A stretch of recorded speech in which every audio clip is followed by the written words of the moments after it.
मुंबई, सपनों का शहर मुंबई। अजीब से नाम, अंधेरी, मलाड, मीरा रोड, हर किसी के दिलो दिमाग में चल रही सपनों को पाने की दौड़। कोई सड़कों पर भी चैन की नींद सो रहा, किसी को मखमल के बिस्तर पर भी अजीब सा महसूस हो रहा। कोई आते ही इस शहर में सुपरस्टार बन गया, तो कोई सालों से बैठा आज तक अपनी किस्मत को दोष दे रहा।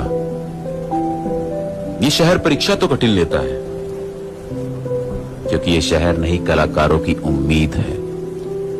और ये मुंबई है मेरे भाई, हर कोई इसका मुरीद है। यहां अपने आप को बनाने के लिए अपने आप को दांव पे लगाना पड़ता है। और अंत में एक बात जरूर कहूंगा, सफलता का मतलब खुशी है। मैंने मर्सिडीज में भी रोते लोगों को देखा है।